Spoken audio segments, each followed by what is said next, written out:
Lions just recovered a fumble. Bits of wisdom. It's Harry Houdini, I'm pretty sure. That's when it kind of becomes Home Improvement After Dark. I guess that leaves us at the question of the week. Very good. I don't know if you noticed, Jordan, but a really cool aerial shot of the table. Reasonably funny. User review.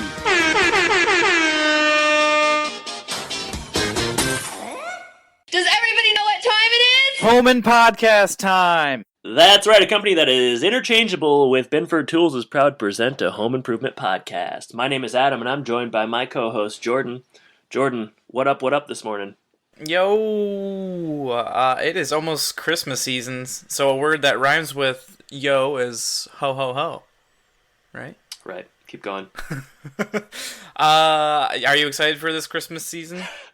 No, yeah, of course I am. No, I hate it. It's terrible. I hate gifts. I hate your giving. views of Christmas are very interesting. I remember a few episodes back, you're like, are you more of a Thanksgiving or Christmas guy? I think you and I just have different ideas. I mean, who isn't excited for Christmas besides a fella that goes by the name of Ebenezer Scrooge? And he ends up liking it too.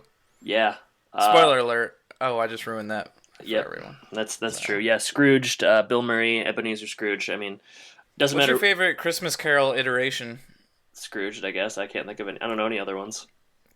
I like A Muppet Christmas Carol. Doesn't surprise me. I don't know what you mean by that.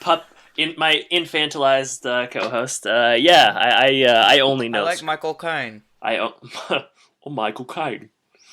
Some men just want to watch the world burn. So yeah, it's good to get that in there. Yeah, Scrooge is the only one that I'm familiar with really at all. So Jordan, why do you bring up Christmas besides the time of year it is? Is there any other reason in particular that you're wanting to talk about this so early on in our recording? You leaked a little bit of the information on Twitter, but we have a special edition that's going to come out a couple days before Christmas. It's going to be the regular show, but we're going to review the Santa Claus movie starring Tim Allen. If ever there was a time for an air horn, that would have been it. So yes, we will be recording an episode on the Santa Claus. Don't know much about the structure, don't really know how it's going to work. You can expect it to be longer than a regular episode and probably a little bit less structured, I would say. And when's that going to drop? The 22nd, 23rd, somewhere around that time? Yeah, a couple days, so hopefully you can download it. If you have to fly home or travel home for Christmas or you have some downtime, it'll be the perfect thing to share with your family or just, get away from your family and listen to. I'm envisioning a lot of, families kind of listening to it. Sitting around the fire. Well, as they open presents on, Bose surround sound, just kind of beaming it in for the whole family. That's kind of what I envision, but people have their own traditions, and who am I to question those? But if there is a way to enjoy it, it is with everyone as you open up your gifts, or as you eat your Christmas meal. But that's again, right. Who am I to say? When's the last time you watched the Santa Claus? I actually watched it a couple times. Yesterday. No, on Freeform when they played it a few times. Stop calling it Freeform. Huh? Will you? Come on, stop calling it Freeform. It's ABC That's Family. what it's called. Come on. Man, It's like people, they changed the Sears Tower in Chicago to Willis Tower. People still Here's call the problem, it the Sears Adam. Tower. You like to live in the past, and I live in the now. That's the problem. Well, I'm not a sellout like you. I'm a real sellout for calling... Freeform didn't grease my palms like they did yours. Well... Anyways, they've played it a few times. I've caught parts of it throughout the season, and then I've actually sat down and watched it all the way through once. So it's probably the Christmas movie of our generation, wouldn't you say? Kind of the quintessential Christmas film of our Either generation. That or Elf. Elf, right? Yeah, Elf came out when we were probably 13. Santa Claus when we were 5 or 6. So I would argue that Santa Claus came out when we were a bit more impressionable, and maybe that is a vote in its favor. But yeah, both of those are worthy. But it's not a real leap here to assume that we were going to do this. It's one of the most beloved Christmas films of all time, I think, and it stars the beloved Tim Allen. So yeah, we're putting two and two together, makes sense. It's equaling Santa Claus. So yep. Yeah, so we're excited for So that. looking forward to that. Yeah, be looking forward to that. It should be just out a couple days after this episode comes out, so you'll get a double dose of Home and Podcast. And I think we're going to take the week after that off since we're kind of doing double up episodes, and we'll have, the holidays. We want to spend with our family and be off work, so... And this is what I call work. Yeah, this is hard work. This is tough. With that, with this episode, you'll want something else to kind of cleanse your palate, because what we have today, Overactive Glance, is it's a real doozy, and I mean that in the most negative of senses. Yeah, there's almost nothing positive about it. Jordan, so we're covering Overactive Glance this week. Who wrote this turd? Who wrote this turd? Well, it's a Billy Ryback joint, but I mean, I don't want to get ahead of ourselves. I feel like we have something to do before we start talking about the episode. Oh, and so we do. I'm just so excited to cover. You're excited to get it over with. To get this, that's more accurate. To cover this bad boy. Yeah, you're right. We do have something prior to our coverage that we need to talk about, and it has to do with queuing those rounds. Thank you. Sure, it's all the same to me. Oh. Ah! Oh, no. Oh, yeah. Now it's time for Bits of Wisdom. This week's bit of wisdom comes from the Tim Allen text, "I'm not really here." Not a New York Times bestseller, but some copies were sold. This bit comes from the chapter entitled 6. The reason celebrity seems so instantaneous is because unless you're paying strict attention and following the tedium of someone's career, when a performer makes it because of a big movie, TV show, album, or book, the sensory impact of their voice and image suddenly appearing everywhere in the media is a lot like an atomic bomb exploding. There's the mushroom cloud. Look too closely and you'll go blind. Stand alone and the shock wave will blow you over. This has been your bit of wisdom. I'm blown over by that segment. That metaphor? That metaphor. I'm also... If there's one thing that you want to do, you want to compare being a celebrity to dropping of an atomic bomb. That's right. They both have the same negative impacts. Well, if you're reading this book, you could argue that they do. Let me ask you, your voice changes during that segment. Do you ever find that taxing, or do you feel like you're a different person during the Wisdom segment? It seemed like a good idea at the beginning of the podcast, just kind of like a fun little niche segment. But yeah, when I listen back to the podcast, it sounds like something out of community theater. In every week, I grow more and more embarrassed of it, and sort of start to hate myself more and more. But I'm not going to stop doing it because I have established this as kind of part of my brand. So we're gonna plow through. But yeah, no, I don't like the voice, and I find it silly, frivolous, and embarrassing. Well, speaking of embarrassing, we've got Speaking of silly, frivolous, and embarrassing, and something we're gonna this plow Billy through, Ryback joint, episode 27, Overactive Glance. As we said, this is a Billy Ryback joint. He wrote "Up Your Alley" and "Flying Sauces." This was. I'd rather have B.K. Taylor, frankly. Well, we all would rather have B.K. Taylor if this is the kind of stuff Billy's going to put out. Yeah. But yeah, this episode aired September 30th, 1992. And Tony Topola has got a synopsis for us. I'll go ahead and read it. Tim and Jill are going out for dinner. Start your stopwatches. Yeah, here we go. Tim and Jill going out for dinner. Tim glues his hands together. Jill has asked Karen to babysit for the boys. Jill watches a Tool Time on tape and sees Tim checking out a woman's behind. Tim is then accused of having the wandering male eye with no control. Tim guarantees he's not going to check out the babes while at dinner with Jill. Then he is approached in the restaurant by ardent fan Kiki van Furstenwallenschein-in-Law. Very good. It's difficult in these synopsis segments when there's typos in them and you're kind of forced to read them. I feel as though that's something you face almost every time you read them. You encounter a typo and you have to kind of figure it out, but you did it. You did a heck of a job. Your reading just continues to get better. And I think for us not to, kind of pay tribute to that would be doing the podcast a disservice. A crime, at least. Plot keywords this episode. I think we should start doing plot keywords because these are kind of funny. Restaurant, glue, series and series, neighbor, and marriage. Are these on IMDb? Yeah. Ooh, I do like that. That's definitely something we can talk about. All right, so Overactive Glance. Yeah, thank you, Tony Topola of Finland. it's a little shorter, and you can tell even based on that synopsis that Tony's not that into this one. Yeah, if that's a bad omen going into this one, that's for sure. I'll say. All right, we open with what we've come to expect in the second season, a cold open, and Jill is hanging out in kind of the usual spot, which is by the sink.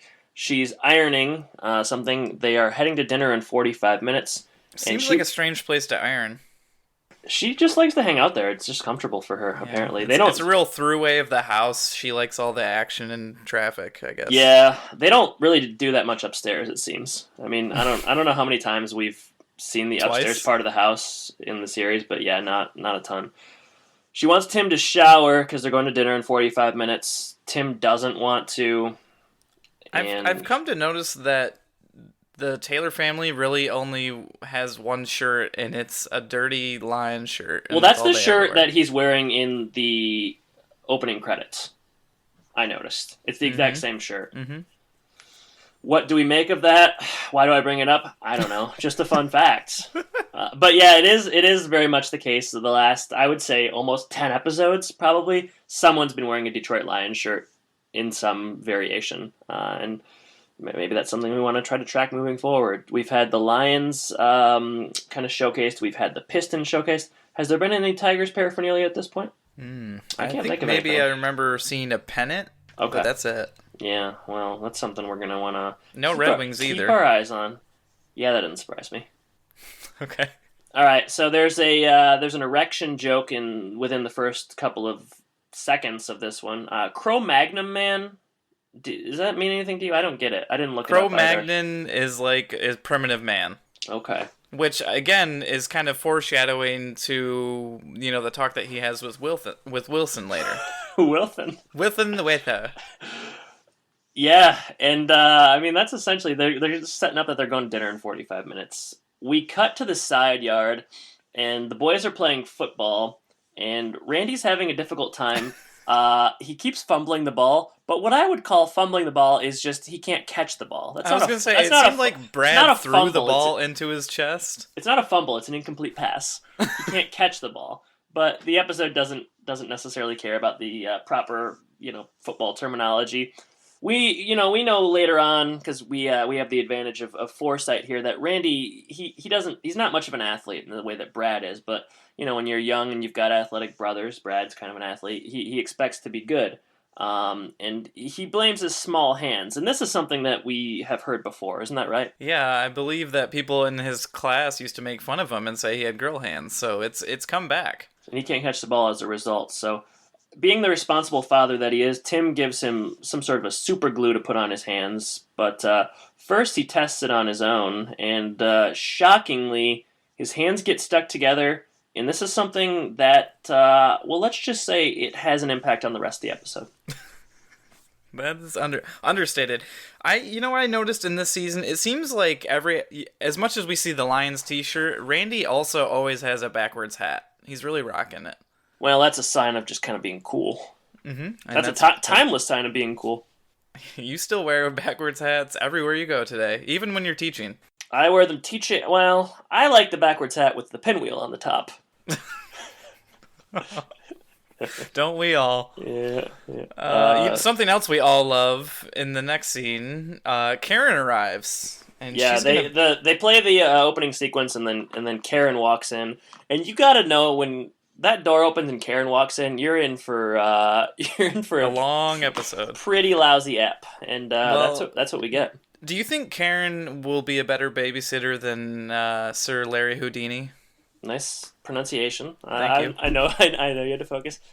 I mean, I don't think so, because we see that she's just letting them stay up late anyways. They seem to like her, though, which is important in a babysitter. Well, that's because she's used to dating men that are like children, so it's just like an easy transition for her. Can you imagine going on a date with her the way she is with Tim?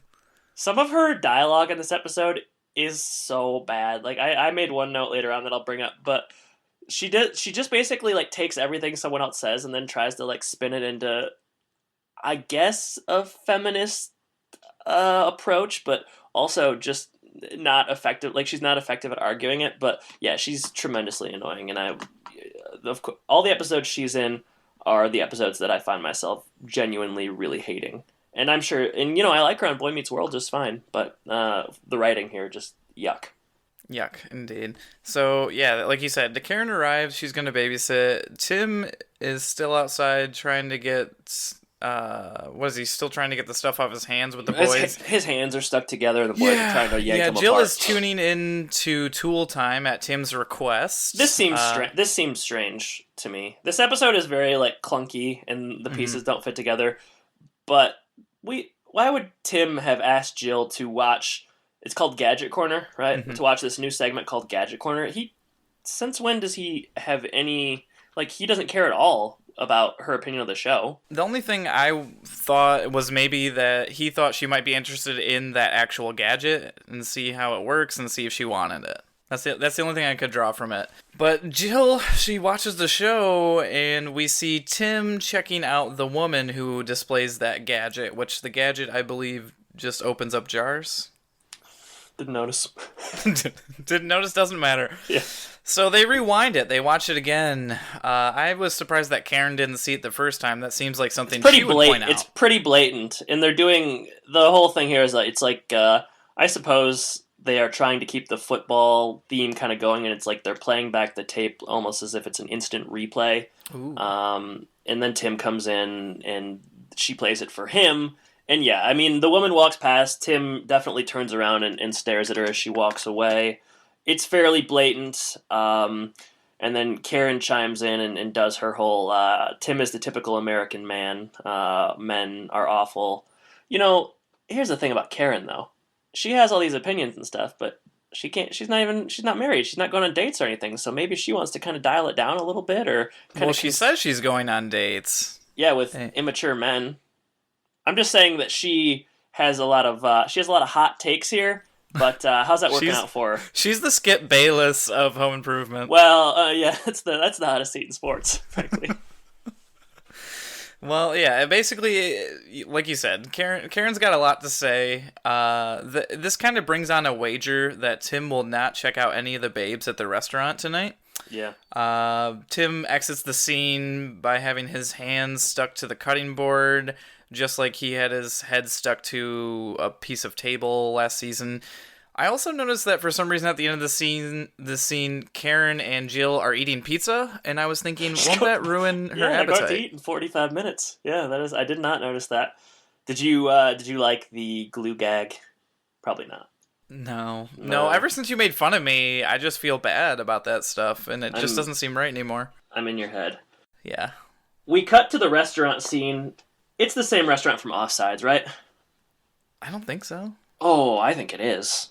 I thought the entryway was the same, but the rest of it didn't look the same to me. Really? They're sitting in the same spot, and the door's in the same place.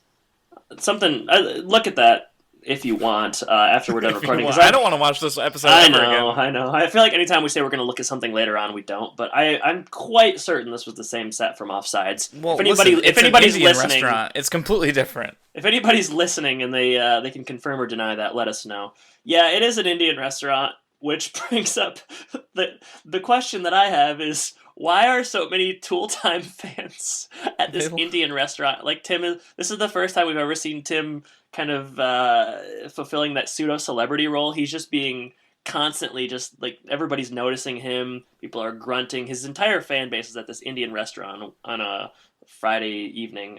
So that was interesting to me. He must have leaked his plans at some point, and everyone just showed up, I guess. There's not really a good explanation for it, because we've seen him tons of other places, and never has this happened. Even Big Mike's Tavern, which is a spot where you would suspect more people that would watch Tool Time are hanging out. But instead, this Indian restaurant on a given night is where just Tim is just the major celebrity. He's just huge. He is huge. I guess I've never had Indian food. I suppose you have, since you visited the country. I've had Indian food, yeah. You like it? Oh, I think that the versions of Indian food that I've had have been pretty tame in comparison to probably what they traditionally have. I think that I think my brother-in-law is from India, so I think that he kind of decided that he wanted to give us a very tame version, because it's very spicy and it's wild, and I think if you're not used to it, maybe it would have have a negative impact on your stomach. So I liked what I had. It's certainly better than some of the food at other places I've been to. But yeah, I mean, I think I've liked the Indian food that I've had, but my experience with it is not, it's not especially vast. Not probably as much as you might think. Yeah. Well, I've never had it, like I said, but I do not do well with spicy, so I would imagine this would not be the cuisine for me. Yeah, perhaps not. Perhaps not. So yeah, we'll go back to the restaurant, and as you said, a bunch of fans are here, and Tim's avoiding all eye contact, but all eye contact is on him, and one of his biggest fans notices him right away and starts grunting. He wants to chat up Tim about the show. Tim at this point still has all of the sticky residue on his hands, so that's still carrying through to the Indian restaurant. Yeah, this first dude, this is the only bio we got. There's a lot of fellas that recognize a lot of him. man number 1, 2, yeah, and 3. we couldn't really make heads nor tails of which one was which, but this guy's pretty recognizable. His name is Kevin Brief, and he's got 130 credits to his name. He was recently in the HBO Lyndon Baines Johnson film All the Way, which stars Bryan Cranston. Did some Criminal Minds. I see Big Bang Theory appearances. Lots of television stuff. Very active fella. Ghost in the Shell, Standalone Complex, the TV series. Are you familiar with that? No, okay. I guess that's our next podcast. Yeah, we're gonna go ahead and join Kevin Brief on the set of that. Ghost in the Shell cast. But you'd recognize Kevin Brief if you saw him. He's a fairly accomplished actor. Did a lot of Wings episodes as well. So yeah, the episode, the scene continues. Tim he's not looking, he's shielding his eyes with the menu. He's just kind of looking down. As far as a strategy goes for trying to prove his point, it doesn't make much sense to me. Why is he doing that? I think it's just he feels attacked by Karn and his wife, and he wants to prove that he can do this, and it's, as you said, it's kind of an impossible task. Like, at some point you have to know something about your surroundings. You can't just stare at the ground all the time. And at some point you're going to be looking at your wife, and maybe someone might walk by. I don't know. Which is what happens, Jordan, isn't that right? Mm-hmm. Yep, so he glances very briefly at a woman in red, red being a color that is very noticeable and recognizable to your eye. That does not work well for him. And Jill calls him out on it. He tries to say that he's a people person. He notices when people walk by. Another patron grunts at him. Another girl walks past, and he glances over. It's just not really going well for Tim right now. He's being attacked from all sides. It's pretty clunky, though, and Jill's reasoning is pretty silly. Because certainly in the beginning of the episode, he's guilty of what he's being accused of. But here, he's looking at Jill, and people walk by, and like you said, the woman's wearing a red dress, and he looks up. And I'm not trying to make this sound like I'm not on Tim's side here by any means, but based on what we see, when someone walks by the table, your immediate inclination is going to be to glance over. I don't think that's an overactive glance. I just kind of think that's sort of just a human kind of thing. Like, when someone walks by you, no matter what they look like, you probably are going to glance in that direction, albeit relatively quickly, which is what happens. And yeah, and she goes on to say, like, what was the man wearing? What are you going to remember?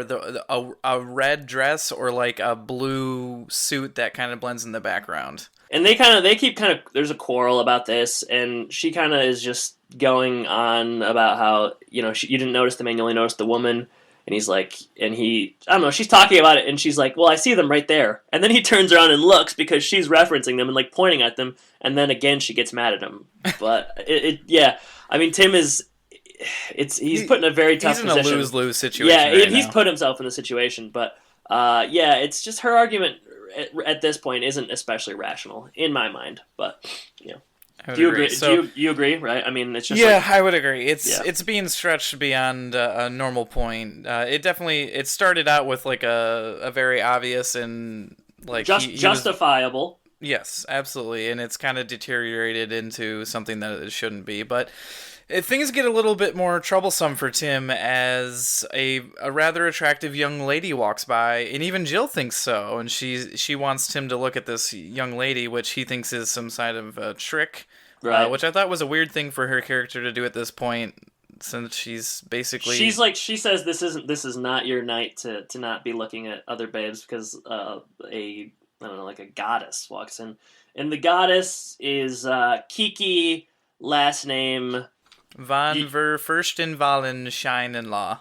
which is a gag that plays off hilariously in a couple minutes. But this is the actress that it's Debbie Dunning who would end up playing Lisa from season 3 onward. And instead of doing Heidi, you mean? Say it again. Doesn't she play Heidi? Or what did I say? Yeah, she plays Lisa. Heidi. Sorry, she replaces Lisa and plays Heidi from season 3 onward. And instead of doing her biography now, I think we'll just save it for some time in the future. But yeah, instead, I wanted to ask, did you see how she sat down at the table? No. Very strange. So she's like against the wall. It's a weird. Well, it's a weird spot because she's like, well, her chair is like against the wall. Yes. She's like not facing her table. She's just sitting sideways. Yeah. And she's eating sideways. It just seems like the wrong way to eat Indian food to me. Well, you don't know. You've never done it. That's right. It's actually pretty like traditional. I said, it just seems.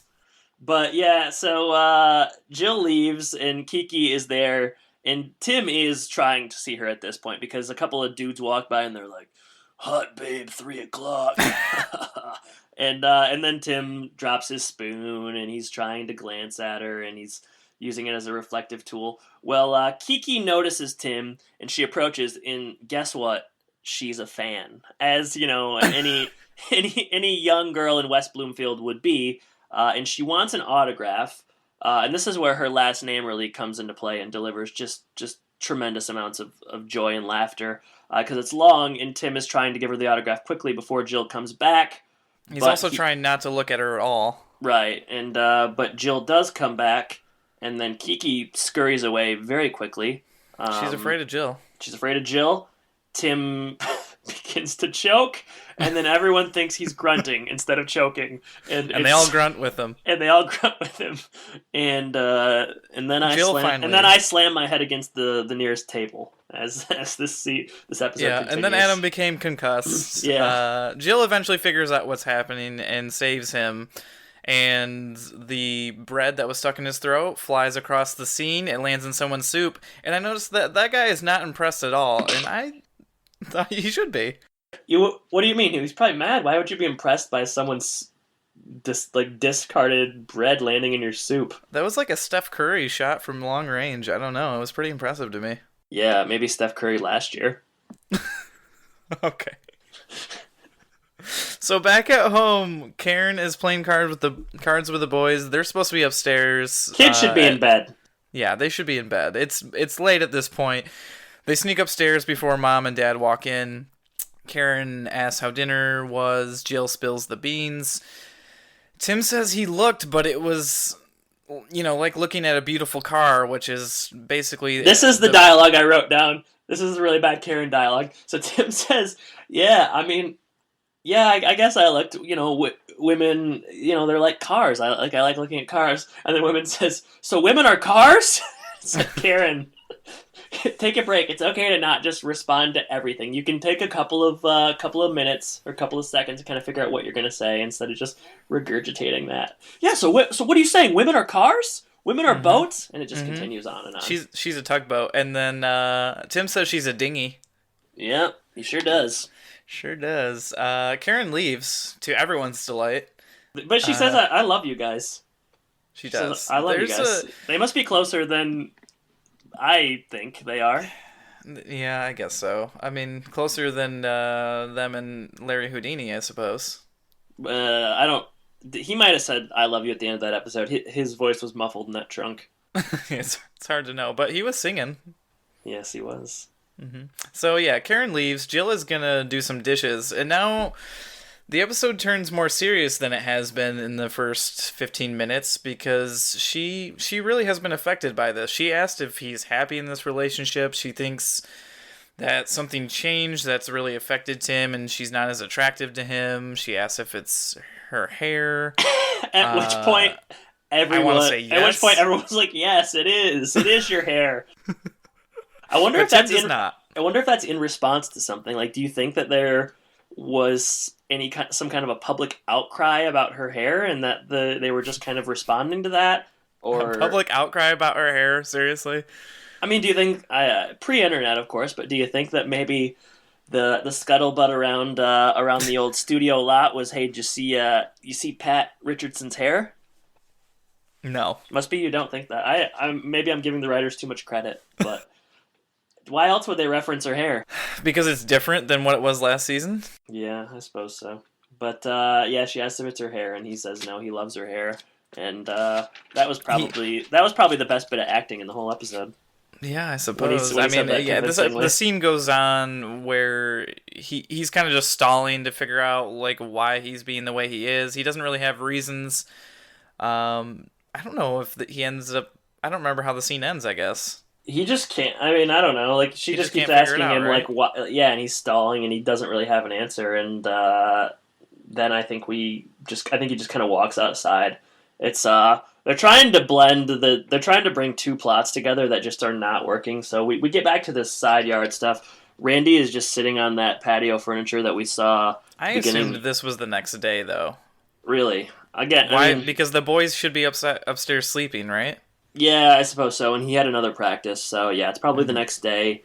Randy had a bad practice. They are threatening to make him a cheerleader if he things fumbled don't it start 3 going times. Come on, Randy. 3 times. High and tight. They could just move him to a line, different position? Like an offensive line position, or like defensive back or something. Like there's more positions on a youth football team than just receiver and running back. Yeah, I mean, I was about his size. They made me play defensive line for some reason. Well, that's because you were just a brute force. Still are. I mean, people don't know how big you are because this is an audio medium, but you're like 6'7", 330. So I mean, that makes sense. My voice doesn't really do it justice. You're huge, heavy.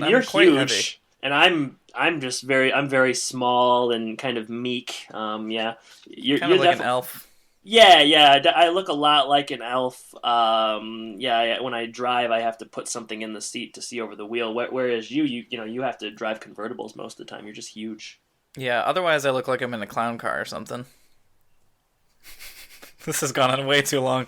Anyways, yeah, so Tim's answer to this issue is not like anything normal, conventional. He wants to build a training machine. Mm-hmm. And Randy's up for it. He goes to get changed before they start, which leaves Tim, I should say, with Wilson outside. How convenient. And this is where we're going to play our first clip, right? Yeah, let's go ahead and do that. Wilson? Hello, good neighbor. What's with that cheesy music? I want to take a vacation, so I'm mentally projecting myself to a place I'd like to be. Hawaii? No. Tahiti. Hawaii's too crowded. Do you mind if I interrupt your vacation? Crack my coconut, Tim. The other night, Jill took me to this restaurant.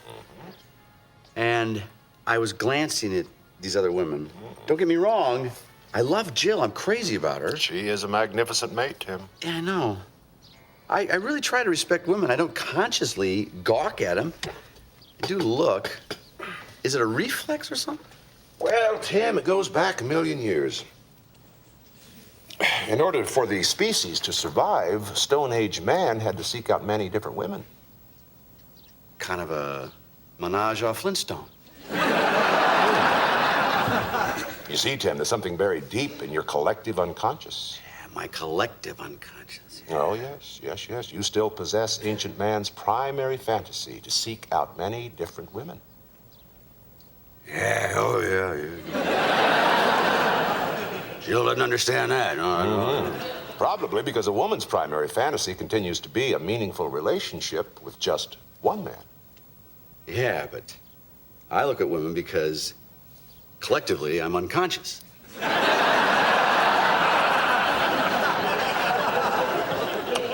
In a manner of speaking, Tim. So it's in my nature to look at women. That means it's okay. It's okay if you're on the Serengeti chasing a wildebeest with a club.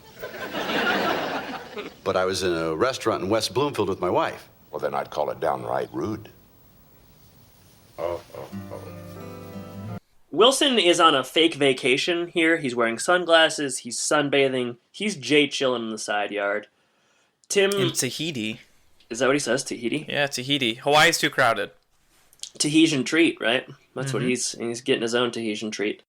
So Tim kind of explains his issue, checking out other women, or just why does he look? He can't answer the question. Wilson says it goes back a million years. Much like everything that Tim does, it goes back a million years. Yep. Yeah, that's a good way to let yourself off the hook, is to just say it's something that's ingrained in you. There's nothing you can do about it. Goes back a million years. Cavemen, Jordan, the species had they had to survive.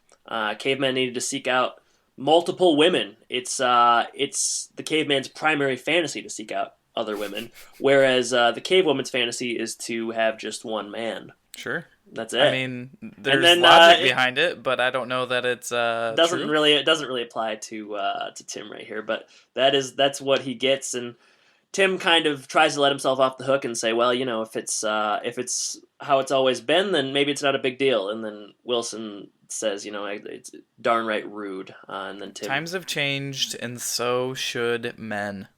It's back at tool time, Jordan. What's happening there? So they have finished cutting a hole in, I guess, like a cabinet or whatever for some plumbing. They were going to install a faucet. Tim makes a really funny joke about Egypt and pharaoh faucets.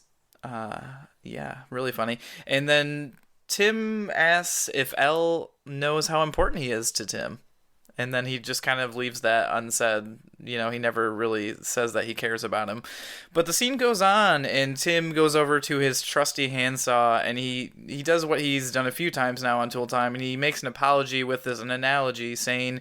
Yeah, it seemed like a metaphor again. Again. Yeah, I don't... It's going real deep. At first I thought, wait, why is he talking about this tool? But then it's like, oh... This tool... The tool is Jill... And there's parallels being drawn. Karen would be really mad about this. Okay. Karen would say that, so what? All women are tools? So yeah, women are cars? Is that what you're saying? Women are boats? Women are insert noun that was just said here? But Jill takes it better. She's watching. We kind of do that thing where it's a show within a show, and it kind of cuts to the Taylor home. Love it. That's why one of the keywords was... The IMDb keywords was show within a show, or series within a series. That's right. So Jill is watching either at Tim's request or to try to catch him again, checking out other women.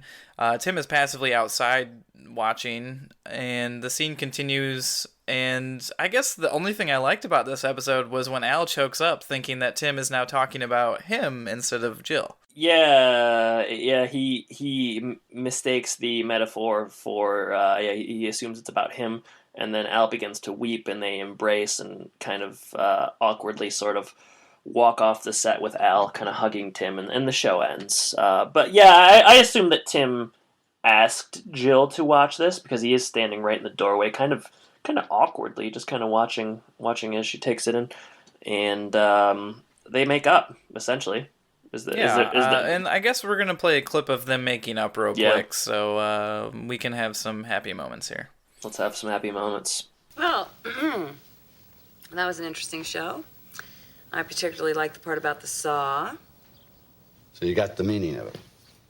Yeah. I know you're upset at the restaurant the other night. Well, it just bothered me that you couldn't go more than 1 minute without looking at another woman. I think that had a lot to do with you and Karen talking about that all night. So if Karen and I hadn't been talking about it, you would have been able to go, like, what, 2 minutes? Easy. I know it sounds stupid, but sometimes when you look, it makes me feel less appealing, like, I lost a little something. No, you haven't lost anything. You've gained. Come on, you're best. You're the best. I think you're beautiful. You know that. The problem is I have unconscious caveman fantasies. What? I was talking to Wilson, and men have caveman fantasies about being with thousands of women at one time. Oh, really? You don't have that problem because you have your fantasy. And what would that be? Me. You. Yes. So, my fantasy is to be with a man approaching middle-aged with a paunch and a low-rated cable show. Right. Now, that's not what I'd look for, but I'm not you. The truth is that what I did was just downright rude. It'd be like burping in public. And you do that all the time. But not with other women. I saved my best burps for you. Oh, thank you so much. So Jill liked that part about the saw. She saw the metaphor better than we did, I suppose. Tim comes in to kind of complete the apology, and Jill explains a little bit more about her feelings. She feels like she lost something when he looks. And, at this point, I think I assumed that this was not necessarily a cable TV show, but I guess it is. I guess I thought it was just public access, but it's actually cable, he says, or she says. Because he says you have your fantasy. You have your dream, and she says a man with a paunch and a low-rated cable TV show. Mm-hmm. I don't know. I don't get it. It seems like they do whatever's convenient for them with regards to just sort of Tim's fame. And because earlier in this episode, he's getting noticed by everyone at this Indian restaurant, and now she's saying it's a cable show. I always just assumed it was kind of like a Michigan public access show, a la our Channel 19, Jordan, if you'll recall. DTV News, that's right. But I don't know. I guess it's cable. But then later on in the series, there's talks about, and even Karen earlier in season 1 talks about it going national. So I'm not sure. I'm not sure we can know. I'm not sure we can know, and I'm not sure I care at this point. All right. So we go outside at the end of this episode, and Tim brings out the family. He's made up several dummies, which, I mean, this kind of goes to show that he does have some sort of talent in this mechanized world. Tim puts on a helmet, and he's going to test what he made for Randy. So you know what the irony is here, Jordan? Hmm. Tim's the biggest dummy of them all. Oh, ouch. Keep going. Sorry, I had to get that one in. So he starts by going through these ropes. The family is easily impressed. It's not that hard to do that. That's what I wrote. What Brad he does goes is ahead not and flips impressive. the switch. The machines start kind of like cycling, like it's a car wash or something, and it goes a little bit faster than he expected, but he still makes it through without fumbling. And then Brad hits the last switch, which is a dummy that basically tackles you. It hits Tim, and he goes through the fence and into Wilson's yard, where he has been sunbathing for perhaps 48 hours straight. Yeah, it's good to see Wilson's yard. It's very clean, and there's really not much going on, which kind of contradicts everything we've ever known about Wilson or his yard, because it's very tidy, and it's really just him sitting in a, I don't know, what's it called? Not just patio furniture of some sort. Mm-hmm. What do you call that? I don't know, like a reclining lawn chair? It's not a reclining anything. It is now. But yeah, then we roll credits, and there's some bloopers, and that is Overactive Glance, which is a play on Overactive Glance according to IMDb. So. I never would have got that. And that's the app. It sure is. Ooh. You made it through. Do you have enough energy for highs and lows? Not since Mo Better Blues has an episode been this terrible, boring, uninteresting, and worked less. You go first. Go ahead. Let me gather my thoughts. What makes you think I have my thoughts gathered? Well, somebody has to. The show must go on. All right. So I think it's pretty evident that neither of us really enjoyed this episode. Hated it. Karen continues to be a rough character to spend time with. The fact that she's just always antagonistic and attacking Tim, regardless of what he does, really, I think she has it out for any sort of man. So it's hard. I do like that they continue to foreshadow in the cold open a little bit. I think that's kind of interesting that you can kind of garner a little bit about what's going to happen, and we'll see if that continues throughout the season. I don't know. I mean, like you said, there's a lot of very confusing things that happen. Why is Tim so popular at this Indian restaurant? Why are there so many fans grunting? I don't know. Why is Randy struggling so much with his small hands? A lot of questions that are unanswered to me. I I don't know. I don't like the episode. I'm glad to be over with it. There's not really much that I enjoyed about it, so. Okay, yeah, there's nothing that I enjoyed about this episode. Bad subplot with Randy and football. Just no details given, no payoff. It doesn't work in the context of what we're given here. Even the sticky hands thing kind of just ends. It's just as if they want to have Tim be able to step outside and have something else going on, but this doesn't work. In terms of the actual Overactive Glance plot, I think, I was thinking of ways they could have made it better, and I have a list of ways they could have made this better. Well, basically just two things. I think they should have had it be like an actual bet, right? I think that, he should have been there, and there should have been a bet with stakes, and then if he lost, which he would have, then there would have been some kind of a funny payoff there. But the whole bet thing just kind of comes and goes. And she also, as soon as they get there, she's like, we've only been here a minute, and you've looked at, two women. They'd been there, 5 minutes at that point. I don't know if you noted that, but she says they've only been here a minute, and the scene had been going on for, 10. So I think it was a long scene. They should have had a bet with actual stakes. Another option is they should have had... You mean like ribeye or New York strip? Another option is they should have had Jill look at a man. And then, that would have been interesting.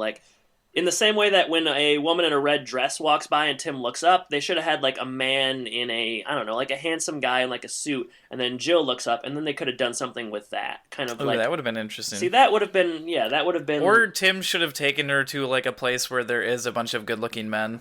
Right, yeah. Something else could have been done here. Those were just two possible ideas I had. In terms of what we're given, Tim's a jerk in the beginning. Tim's kind of a jerk throughout.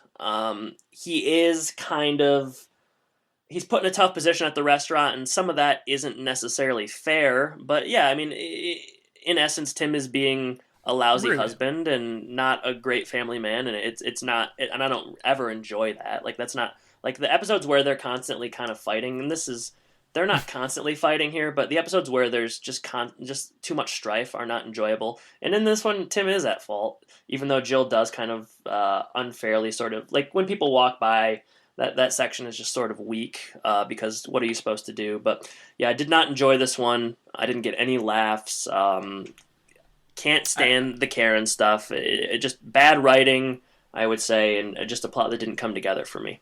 Yeah, I don't know what happened, Billy, here, but this is not what I like to call a Billy Ryback joint. Yeah, it's a shame to the Billy Ryback name. Yeah, and a shame to joints. Like I said, I did like that little scene at the end with Al where he thinks the tool is referring to him. I didn't. I feel like we've seen that before. I know, but I needed anything to hold on to in that episode, and it was at least enough. Well, they say fame is a lot like having an atomic bomb dropped on you, Jordan. And this just kind of illustrates that, doesn't it? It sure does. What are we gonna do next? What's next? So we were going to do we were going to return to the user review section, but Explorer DS had some... he said a lot of negative things about women. And it's about 500, 600 words, and it's vulgar. And it's we don't want to give light to that. We just don't want to make him we don't want to give him a platform, so we're gonna skip that one, and maybe we'll return later on. Although I will say, Explorer DS does not recommend Overactive Glance, so that is one thing. There are better episodes to watch instead. But before that part, he does call several of the women in the show the B word. So we don't want to... Beautiful? In a perfect world. So let's transition into the social media roundup segment of the show, and if people want to reach out to us, there are not dozens of ways, but half a dozen, maybe. 6 of one, half a dozen of the other, I would say. And one of those ways is Twitter, and we are on Twitter at Home Impodcast, and we did some tweeting this week. I responded to the Ryan Lochte birth photo. That was one thing I did. Noted the loss of Alan Thicke. That was sad a few days back. Good television dad. And here's our poll. And our poll, shocking results, Jordan. Have you ever been to a monster truck rally? I asked. 0% said yes. And I would have thought that people that are into home improvement, home and podcast listeners, at least one person would have been to a monster truck rally.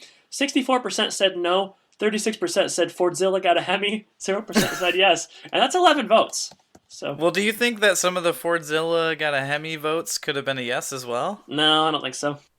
Not possible. Nah, I don't think They so. are mutually exclusive. Not in my eyes. So that's one way to reach us. We're also on Facebook, Jordan, and how do they find us on there? Facebook.com/Home Impodcast. Also on our website, thehomeandpodcast.com. We have a contact button there that you can go ahead and reach out to us. And also you can email us at homeandpodcast@gmail.com. If you want to support us, that's an option. You can go on our website, or you can go to our Patreon, patreon.com/Home Impodcast, where you can sponsor us for $1 a month or more.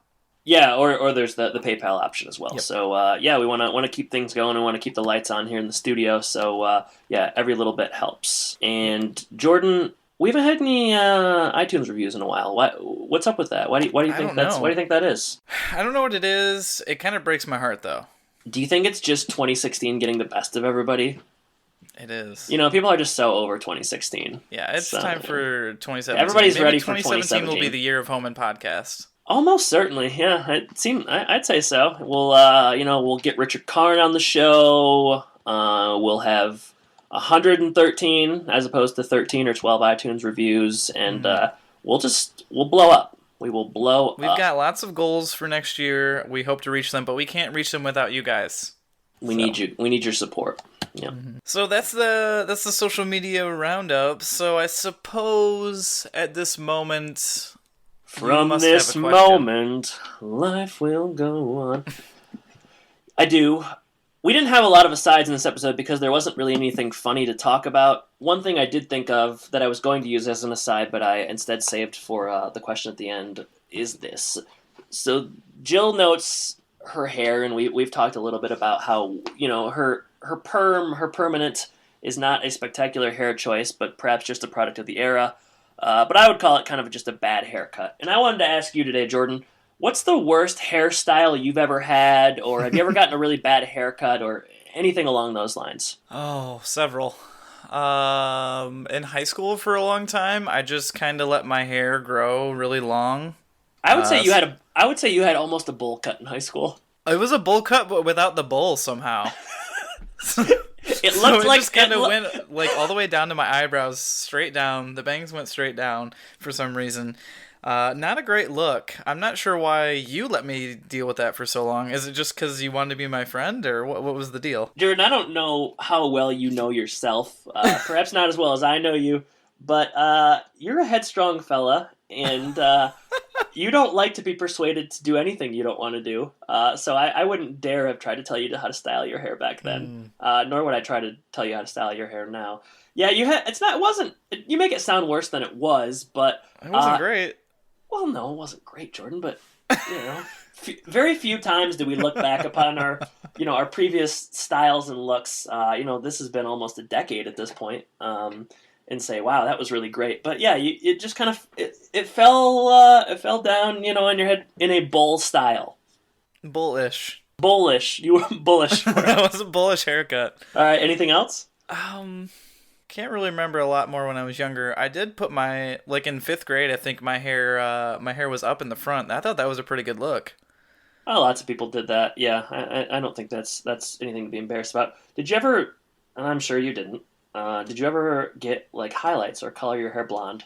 No, when I was really young, my hair was blonde naturally, and it turned brown. So I felt like I had the blonde hair phase. I didn't want it again.